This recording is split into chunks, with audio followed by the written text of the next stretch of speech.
Growing a Greener World is made possible in part by the Subaru Crosstrek, designed with adventure in mind, built in a zero landfill plant, so you can roam the earth with a lighter footprint. Subaru, proud sponsor of Growing a Greener World.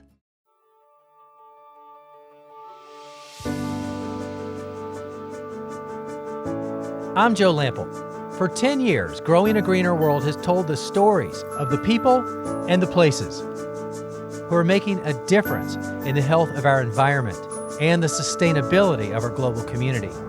But as we embarked on our 11th season, life changed overnight. So many things we took for granted would never be the same again.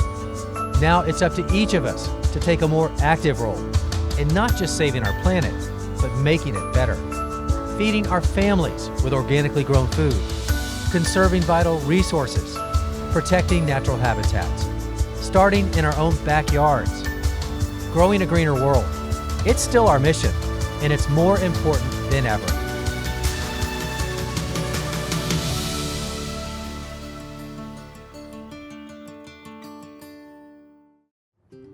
Think back to when you were a kid.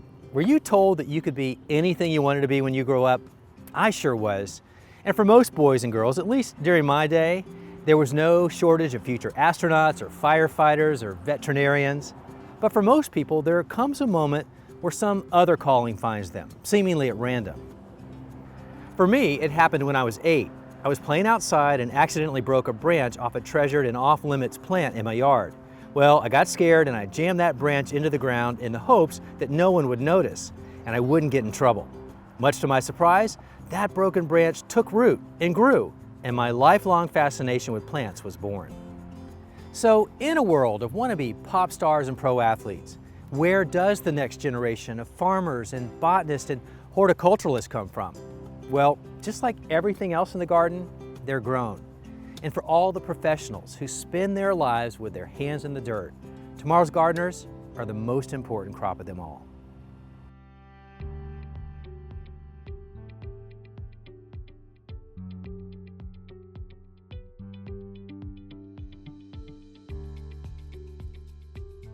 This generation deserves to grow up being better land stewards than every generation prior. Gardening when you're a kid will lead you to be a better land steward as an adult. I'm living proof. Brie Arthur is a gardening rock star. In addition to being a regular correspondent on Growing a Greener World, she's also an award-winning horticulturist, recognized expert in plant propagation, and the best-selling author of the Foodscape Revolution. It's an impressive gardening resume, and one she started building very early. I was lucky enough to be introduced to horticulture the traditional way through my grandparents and parents, but also through 4-H. I grew up in southeastern Michigan, and 4-H was a really important part of my childhood. And it was because of the hardworking and very dedicated extension agents that influenced me to even learn that horticulture was something that existed, that I knew that I could go to college and study this and have a career in this. And so I've always believed that my childhood experiences are what set me up to be where I am now. And I think the same is true, that I can extend that forward and engage kids so that they'll understand when they grow up that growing plants is important. And while presentations and talks at various schools allowed Bree to introduce glimpses of gardening here and there to children all over the country, her desire to be a hands-on teacher to young gardeners was about to hit home in a whole new way. So I'm so lucky to have Aiden and Abby living next to me. They moved in, 6 years ago. I saw Aiden outside and I said, "Hey, what's your favorite thing to eat?" And he declared that it was French fries. And actually, to this day, it's still French fries. And I was just about to plant potatoes. So I invited him over to help me plant these potatoes so that he could understand where French fries came from. And at that time, he was playing a video game that had a mattock or a pickaxe in it. And so when I gave him that tool to use in real life, he was really excited. He dug a trench along a 60-foot long border. It was 15 to 18 inches deep. He did it in no time, right? Because he had his favorite tool that he had only used virtually until this moment. And then we went along, and every 8 to 12 inches, we put a little piece of potato that had started sprouting on the countertop in the kitchen. So every Saturday, he would come and he would check that 60-foot long property border. And when they started to sprout, it was a really exciting day. And I was explaining to him how, you know, when plants become mature, they start to die back from the tips. And one day, hot day, like right now, early July or early June, he came over and he said, "Miss Bree, the potato foliage is senescing. It's time to harvest the potatoes." I had to pay $30,000 and go to college to learn what the word senesce meant. So the fact that he picked this up just out of like me randomly talking was so remarkable. And we went out that day and we harvested 80 pounds of potatoes from that 60-foot long border. What started as a couple of kids doing a gardening project with a neighbor lady has turned into a unique relationship, with all three very dedicated to pushing each other to always learn more and try more in their shared suburban foodscape. For me, I was so excited that Aiden and Abby kept coming over. And on Saturday mornings, we would turn on bossa nova music really loud so they would know that it was time to come over and start gardening. And I felt like the Pied Piper, because when bossa nova came out, the children just came over, and then it was time to get the day started. And what was so amazing is the observations that they would make. Like one time, we were all standing out here in the front yard, and in that bed right behind me, Abby said, "Why are the tulips shaking?" And in 15 minutes, the voles had come in and they ate 500 tulip bulbs. And it was that moment that inspired us to start really coming up with better solutions for dealing with voles. And that was when Aiden was like, "Well, they don't seem to be eating the beds that have garlic planted." And a light bulb went off, and that's why we've started planting garlic all over the edges of our landscapes, because that is a really practical way to keep the voles from eating. But I wouldn't have even noticed the voles if Abby hadn't said, "What's happened to these tulips? They're shaking." The observations that kids make are so amazing. I only speak botanical Latin, so if you visit me, you're gonna learn Latin. For Aiden and Abby, they've only known the botanical name of plants. And I try to teach them that, you know, the botanical name will actually give you some indication of how it's grown or where it's from or the purpose that that plant provides, because it's all in the etymology of the Latin. And I think there's just so many opportunities to use the garden as a teaching tool. So from simple exercises, just reading the label on a fertilizer bottle, to Aiden getting really involved in the hydroponic systems and understanding which nutrient solutions need to be added when a plant has purple foliage and recognizing that as a magnesium deficiency. These are all things that you can actively teach in this living laboratory that is your home landscape. Everybody should be doing this, because we can all learn a chemistry lesson or two, no matter how old you are. So here we are in the gardener's foodscape garden, and it is lush and beautiful. Congratulations. You have so many beautiful plants in here. I see broccoli. Are you broccoli fans? Yes. Fantastic. Good. That's really good for you. I love broccoli. And this crimson clover? Yes. Now, I know why this is here, but you tell me why this is here. That's to add nutrients to the ground. Very smart. Nitrogen. It fixes nitrogen in the soil. That's great. And then what's this right here? Who knows what that is? You know, right? It's buckwheat. Buckwheat. So then we don't have to add BT, and it also attracts good insects. Yeah, exactly. That is so impressive. I'm proud of you for that.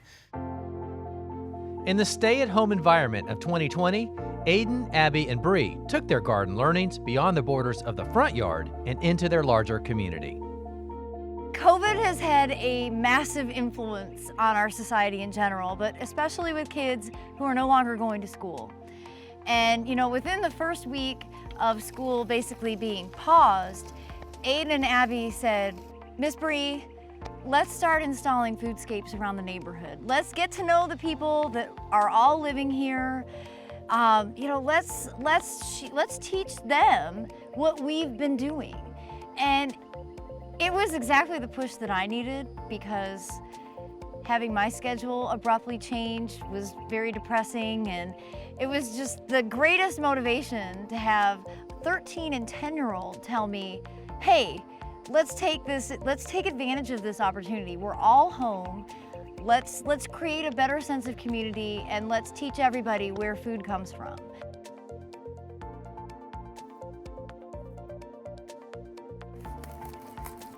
Oh my God. Wait, Abby, hold that up to your head. It's the size of your face.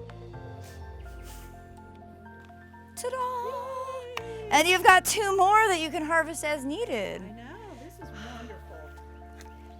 And then look at that most gorgeous That is the thing prettiest in the cauliflower world. I've ever seen. It's just so vibrant and beautiful. I feel like people go to a farmer's market and pay $10 for a head of cauliflower that looks like that. Well, what's your next big project?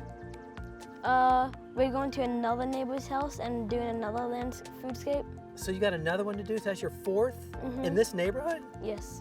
Very impressive. I'm proud of you. Good job. Way to go, Aiden. Whether it's a fully fenced-in plot or a few herbs and veggies in containers on the porch, a home garden is a great way for kids to get exposure to growing food. But as every parent knows, sometimes the lessons hit a little differently when it comes from someone other than mom and dad. That's certainly part of what makes Bree's relationship with Aiden and Abby work in their neighborhood setting. But over 10 seasons on Growing a Greener World, we've also visited some amazing schools in every corner of the U.S. that are making gardening and growing food crops an integral part of the formal curriculum, and encouraging both students and teachers to shine outside the classroom.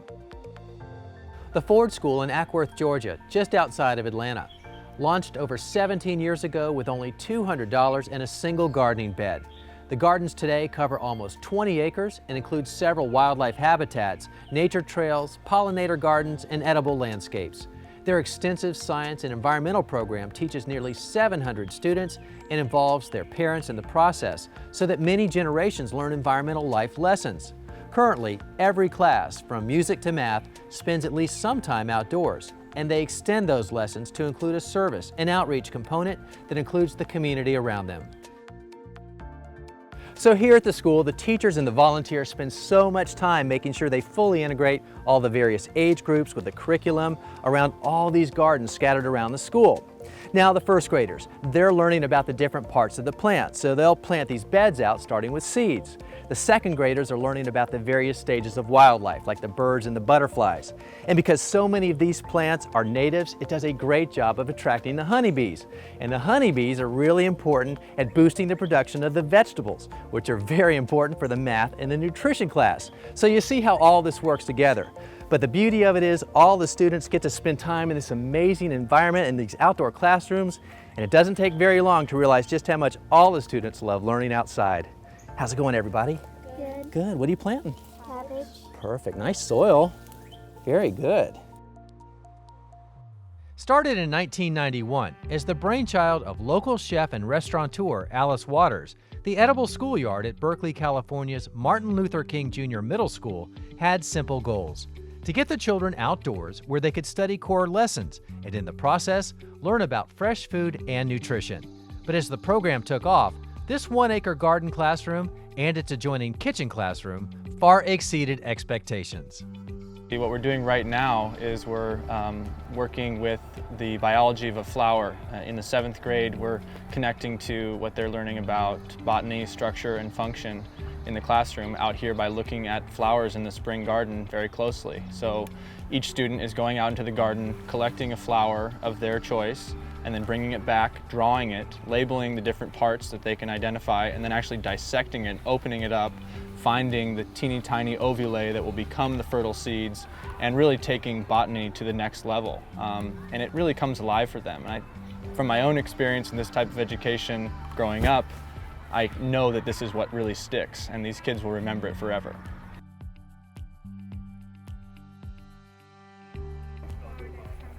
Oh, good.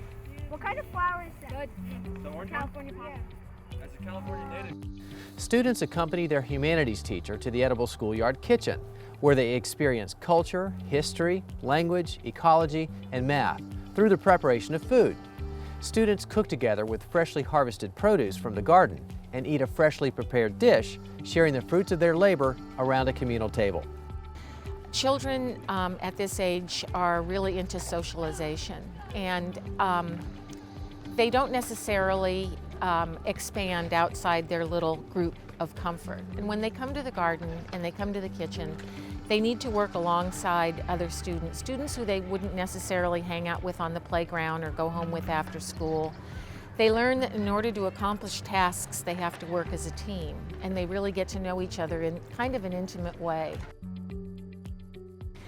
Everything that we prepare in the kitchen is grown in the garden, and we teach them about how to prepare and eat. The most important thing is they get to eat it, the food that they grow. And we've learned, it's almost a cliche around here, but we've learned that if they grow it, they care for it, they prepare it, they'll eat it.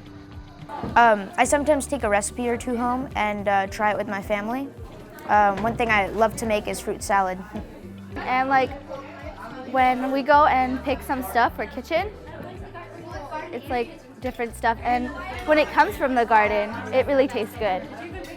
So I'm really into making food. You really into making food? Yeah. Do you love coming to this class and learning new things every day? It like opens up a whole new world.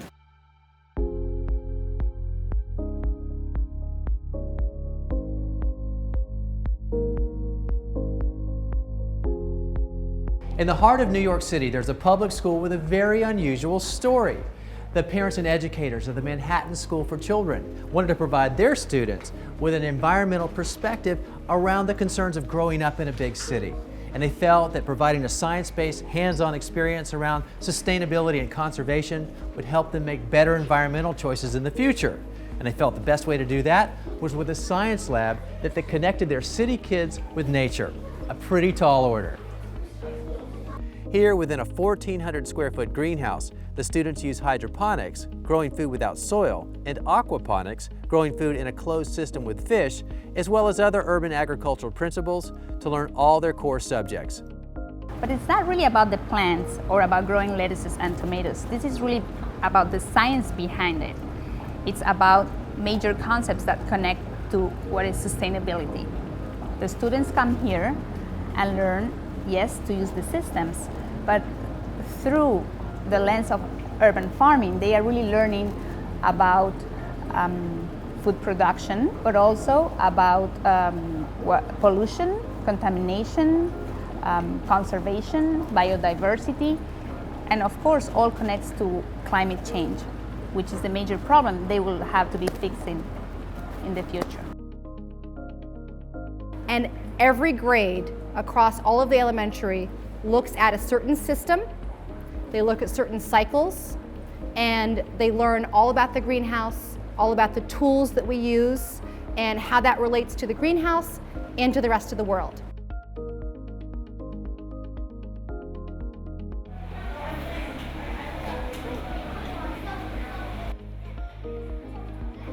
I like coming up here because you do a lot of things. Like sometimes we go in our classroom, but we're not like with the plants and stuff. When you're in the greenhouse, you just like with the plants and helping them out. I love being up here because we learn about science and plants, which I think is really interesting and fun.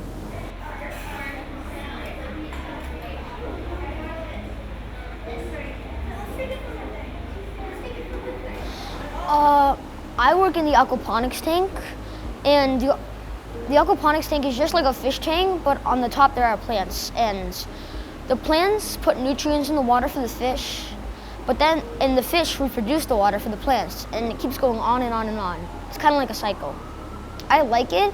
I like working in the aquaponics tank because there's so many jobs you can do involving the fish and the plants that it's just really fun. We've talked to lots of kids over the years, And the word we hear used most often when it comes to learning how to garden is fun. Gardening is fun. It's why so many adults do it as a hobby.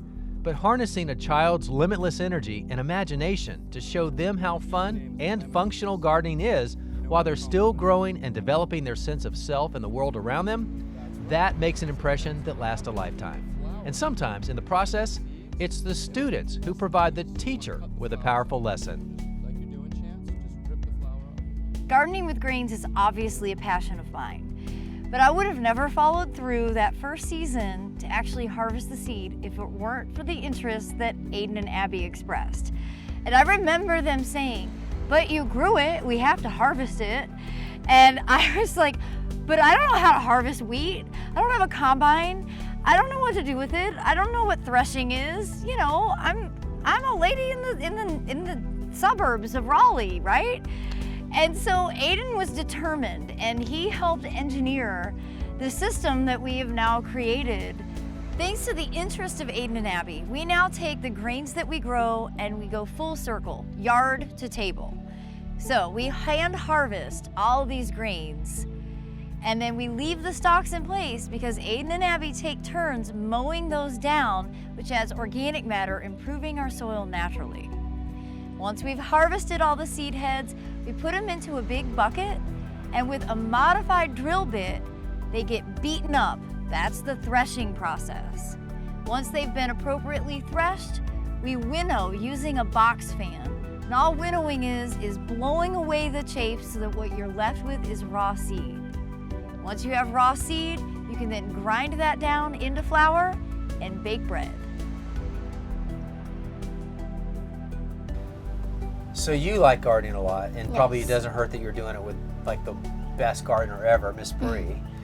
But if you're trying to get your friends to like gardening too, how would you make that happen? What would you say?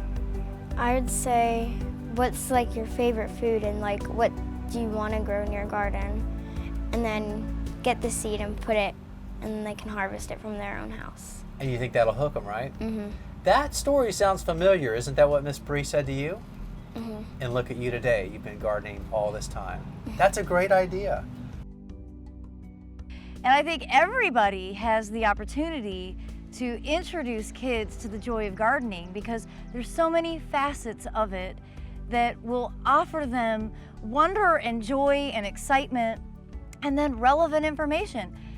I think there's also a level of confidence that every child deserves to have when they've grown something and they get to harvest it. You know, whether that's a vegetable or a flower or, you know, a peach pit that germinates, you know, in a container. Suddenly you feel like, wow, I've done something, I've made something come to life. And there is an unexplainable level of confidence that you get from having that experience. It actually starts from a seed in the soil, and you have to cultivate that land and improve our land stewardship so that we will have a generation that respects our environment more. Gardening teaches all of that. It's an endless array of opportunities.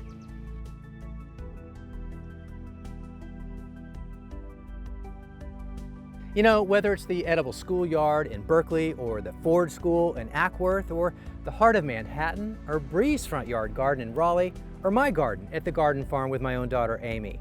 Every time we get around a group of kids and watch them get their hands in the dirt, I see that spark. And it's the same spark I had the moment I stuck that broken branch into the ground and it took root and grew. Gardening really is magic, and there's no one that believes in magic quite like that of a child. And gardening with kids always reminds me of that. And I hope that today we inspired you in your calling to the earth to share that with someone special in your life that's a young person too. And if you'd like to learn more about what you saw today, we'll have that information on our website under the show notes for this episode. And the website address, that's the same as our show name. It's growingagreenerworld.com. Thanks for watching, everybody. I'm Joe Lample, and we'll see you back here next time for more Growing a Greener World.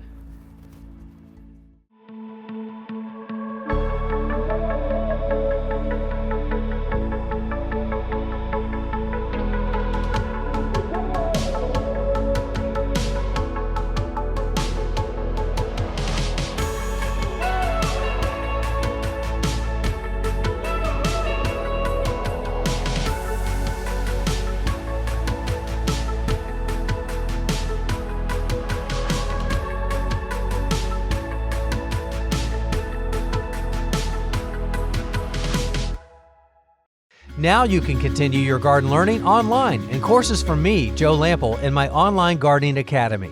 Classes are designed to teach gardeners of all levels, from the fundamentals to master skills. Explore the courses available right now, plus new topics covering everything you need to know to grow like a pro. Take each class on your own schedule, from anywhere.